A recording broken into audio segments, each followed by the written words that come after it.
Good morning, Ursuline Bears, and welcome to another edition of UA Today. I'm your anchor, Kelly Gleason, here with my co-anchor, Julia Salves. For today's broadcast, we have stories about the hottest celebs, the hottest foods, last week's blood drive, United Airlines, what today is nationally known for, teens and restaurants. Let's hop right in, Julia. This week's Man Candy Monday is Dylan O'Brien. He's best known for his roles as Styles Stilinski in Teen Wolf and Thomas in The Maze Runner. Dylan was born in New York City on August 26, 1991, even though he grew up in Springfield Township, New Jersey. Dylan's acting career was first limited to a YouTube channel under the name Movie Kid 826, where he made response videos, reaction videos, and other random goofy videos. Though his first role as a serious actor was his role in Teen Wolf, on which he plays Scott McCall's goofy sidekick friend. But in season 3B, he was made the villain and won a Teen Choice Award for Choice TV Villain for his performance. Dylan's next role is the lead in the third Maze Runner movie, The Death Cure, which is scheduled to come out in 2018. Now on to something a little more hot and mouth-watering.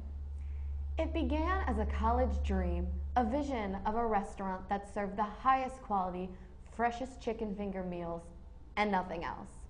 From this vision, Todd Graves created a business plan, which, ironically, earned the lowest grade in his class. The professor said a restaurant serving only chicken fingers would never work. That didn't stop him. The young entrepreneur put on a cheap suit, carried a briefcase, and presented his business plan to any banker that would see him. Each time, Graves received the same negative response about his concept.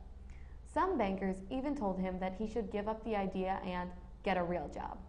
At this point, Graves knew he would need to raise his own capital to achieve his dream. So now today, Cane's isn't just a dream, it's a reality. And I don't know about you, but I love chicken tenders. So next time you want some chicken, try it out. Now here's Julia with what just happened at UA this past Friday. Some of you remember we have the blood drive, but some of you might not know why. When people think of blood drives, they usually associate the matter with national disasters, where people need a lot of blood. But apparently this is the worst time to give blood because they actually have to end up throwing most of the blood away because it goes bad. So, therefore, it's recommended that you give blood randomly and throughout the year if you can. This way, ordinary people who really need a blood transfusion can get the fresh blood they need. And this is exactly what we do here at UA decided to do. We pinned the juniors and seniors up against each other to see what class could dominate, and the juniors obviously did.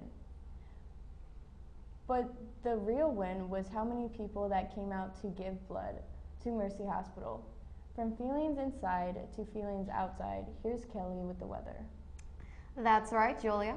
Today is a nice high of 66 and a low of 51. But hopefully this rainy weather is good enough to fly in. United Airlines stopped two teenage girls from boarding a flight on Sunday morning and required a child to change into a dress after a gate agent decided the leggings they were wearing were inappropriate. That set off waves of anger on social media, with users criticizing what they called a sexist policy. But the airline maintained its support for the gate agent's decision. The girls, who were about to board the flight to Minneapolis, were turned away at the gate of Denver International Airport, the company said on Sunday. United doubled down on the decision, defending it in a series of tweets on Sunday.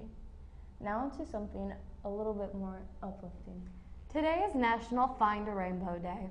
As you learned in physics, the Roy G. Biv visible colors appear when light is refracted as light enters and leaves a water's droplet in the Earth's atmosphere.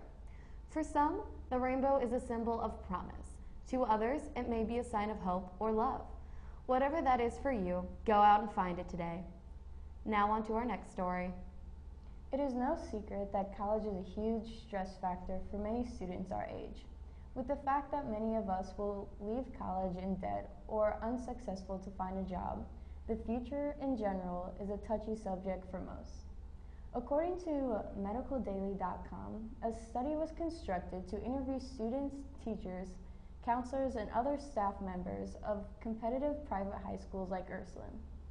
Lead researcher Noel Leonard explained that he was worried that the school homework, extracurricular activities, sleep, repeat schedule of most students worries him, and the fact that he believes it will wear them out before they even reach college.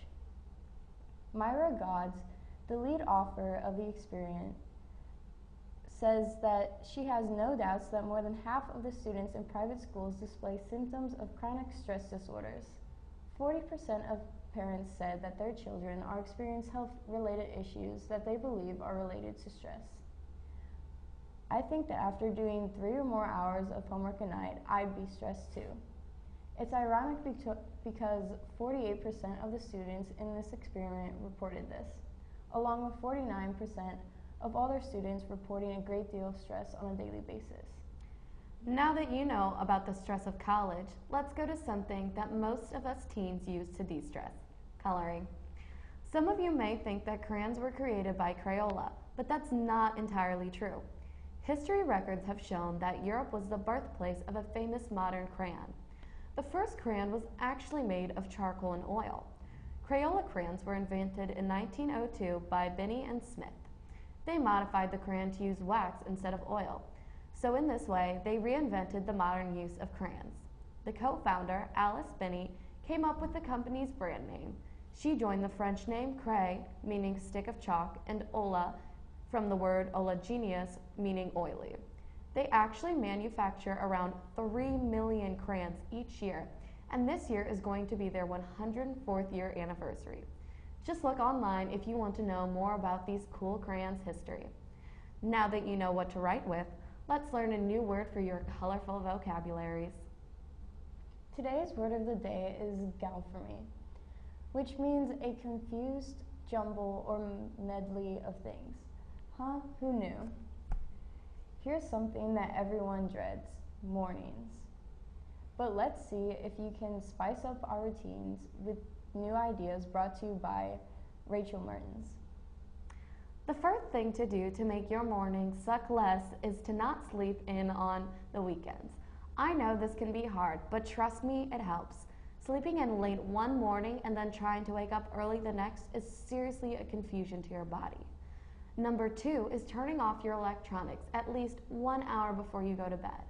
The blue light can delay the release of melatonin, which helps you fall asleep, and that can make it harder to wake up in the mornings, so screens off. And lastly, start your day off bright. Expose your body to bright light in the morning to help you wake up. It helps you become alert and will stop you from being a drag. I challenge you to try all these simple things and see if your mornings are a little better. I would love to know. If you follow these tips and tricks, mornings can be fun and exciting. You know what else is fun and exciting? The joke of the day. What did the circle say to the triangle? I don't know, Julia. What did it say? I don't see your point. We all love a good laugh, but we also love food. So here's Julia with restaurant reviews. Today's restaurant being reviewed is Rooster. Rooster is located downtown and on South Grand, and they serve brunch, lunch, and dinner. Rooster has been described as a European-style urban cafe specializing in crepes, sandwiches, and brunch items, along with a unique selection of coffee. Rooster is a very unique and cute restaurant and would be perfect for a lunch date with friends. Their food is amazing and there isn't much of a wait, so that's a plus. Overall, 8 out of 10. Closing out today's broadcast, we would like to thank Mrs. Lang and our crew behind the camera. I'm your anchor, Kelly Gleason, here with my co-anchor, Julia Stollers, reminding you to make the most of your day.